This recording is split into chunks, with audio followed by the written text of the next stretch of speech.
Hey, this is Mr. Surface, and we're starting Anne Frank today, first day of Anne Frank, and we're going to do a little lattice scavenger hunt to sort of get us ready to go. You've already got the definition. There we are. Dramatic irony in the center, a situation in which the audience knows something that the character or characters do not. Okay? So we're going to start by reading just a little bit of background, and I bet it's going to have something to do with dramatic irony. I bet we can use it to figure more out. All right, let's take a look. And I want my little marker here so I can mark it on up. I hope everybody has a pencil in their hand and they're ready to write and mark up the page. You're going to mark up both the book that's in front of you and you're going to mark up the lattice in front of you. Okay. Ooh. All right. Oh, okay. All right. Shrink it just a little bit. There we are. Background. This is on page 101. Anne Frank was a young Jewish girl living in Amsterdam during the Nazi occupation of the Netherlands in World War II. All right, well, Nazi occupation is going to give us a lot of information because she happens to be Jewish. That means the Nazis are literally and figuratively gunning for her, fearing for their lives. Well, if the characters are in fear, that is certainly going to add tension to the play. Ooh, look at those fun letters. The Frank family was forced into hiding. The diary that Anne kept during their time in hiding is one of the most famous and heartbreaking pieces of literature from the Holocaust. Heartbreaking, that might be something we want to add as well to our lattice. It's heartbreaking. Put that right there, maybe. Ooh. Anne's diary gained recognition both for its historical significance and her incredible talent as a writer and storyteller. Tragically, right? And in this case, we're going to read a play that is a tragedy. How do we know it's a tragedy? Because in tragedies, all the characters die, or most of the characters die in the end. And in a comedy, especially Shakespearean comedies, most characters get married in the end. So Anne died in a concentration camp just weeks before it was liberated by the British soldiers. Let's put some exclamation points next to that. The play you will read was based on her life and diary. Ooh, heavy stuff. Okay? So let's take a look at the beginning of this play. I'm going to get rid of these markers here. Okay. Boom. Bye. Turn to page 102, pretty please. Page 102. Let's take a look. Leave a little room for Jesus there, a little room to write. All right. Act 1, Scene 1. Make sure you have your lattice out and the book out both at the same time. Let's do it up. Act 1, Scene 1. The scene remains the same throughout the play. It is the top floor of a warehouse and office building in Amsterdam, Holland. The sharply peaked roof of the building is outlined against a sea of other rooftops, stretching away into the distance. Nearby is the belfry of the church tower, the Westertoren, whose carrion, that is a set, you draw the arrow to, a set of bells, each producing one note of the scale, rings out the hours. Occasionally faint sounds float up from below, the voices of children playing in the street, the tramp of marching feet, and a boat whistle from the canal. Right? Just take a moment and acknowledge that there's some tension between two of these sounds. The voices of children, what is the connotation there? Right? Well, I would say it's probably a happy one. But when you think of the tramp of marching feet, that's not necessarily a happy sound, right? That is something that makes me think of war, violence, death. So already we have a pretty big contrast. We have children playing versus the sound or the tramp of marching feet, a boat whistle from the canal. Three rooms to the top floor and a small attic space above are exposed to our view. The largest of the rooms is in the center, with two small rooms slightly raised on either side. On the right is a bathroom out of sight. A narrow, steep flight of stairs at the back leads up to the attic. The rooms are sparsely furnished, with a few chairs, cots, and a table or two. The windows are painted over or covered with makeshift blackout curtains.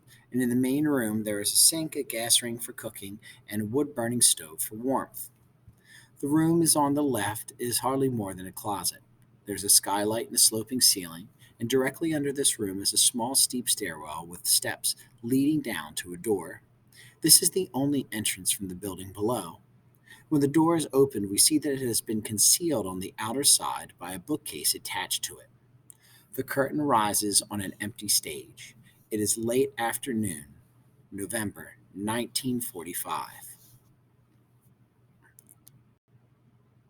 Okay, so if you could, on your lattice, or in your lattice rather, all right, could you please add November 1945, pretty please?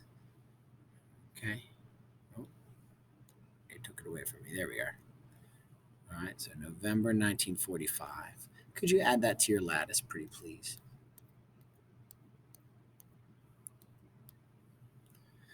The rooms are dusty. The curtains and rags, chairs and tables are overturned.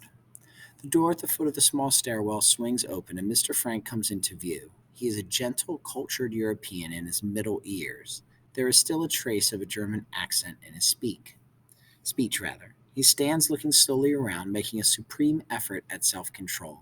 He is weak, ill, his clothes are threadbare. After a second, he drops his rucksack on the couch and moves slowly about. He opens the door to one of the smaller rooms and then abruptly closes it again, turning away. He goes to the window at the back, looking off at the Western Torrent as its carrion strikes the hour of 6. Then he moves restlessly on. From the street below, we hear the sound of a barrel organ. The barrel organ sound is like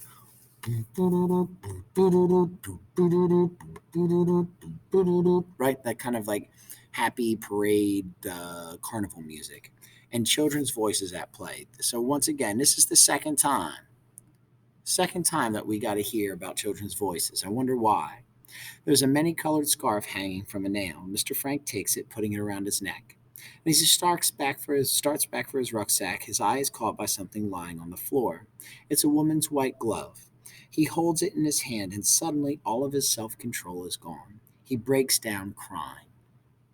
It would be useful to pause the video for a moment to find all of the words that describe something. So we're gonna find all the adjectives, we're gonna find all the adverbs, and I'd like you to circle those. So take a moment, pause it, and take about 30 seconds or so to try to find them in paragraphs 5 through 9.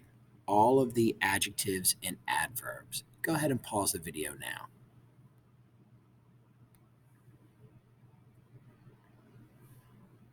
Okay, so empty, late, dusty, overturned. The door at the foot of the small, gentle, cultured, European, middle, German, slowly, supreme, weak, ill, threadbare,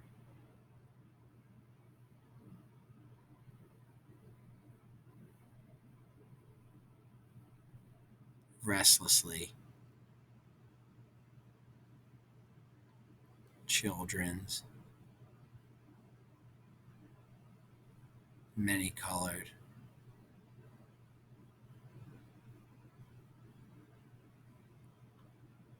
down, right? If you take a look at all those, what's sort of the total amount of words, or rather, when you look at all those words together, what do you think of? Like, what sort of feelings do you think you get as a reader, and what sort of feelings do you think Mr. Frank might have?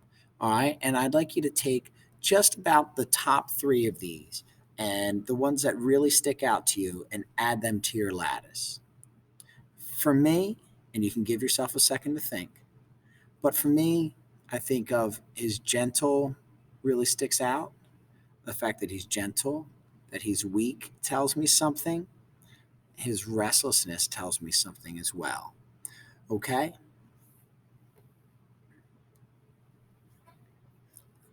Let's read on. We hear footsteps on page 103 now. We hear footsteps on the stairs. Miep Geist comes up looking for Mr. Frank. Miep is a Dutch girl of about 22. She wears a coat and hat, ready to go home. She is pregnant. Her attitude towards Mr. Frank is protective and compassionate. So we're going to need a Miep and we're going to need a Mr. Frank to do this scene. And we're also going to need an Anne and Anne's voice to read through this together as a class. We're going to get our acting on. All right. There will be homework tonight that involves this same um, lattice. Okay. But we'll get to it when we get to it later on. All right. So thank you for your attention. Let's get started, my actors and actresses. Here we go.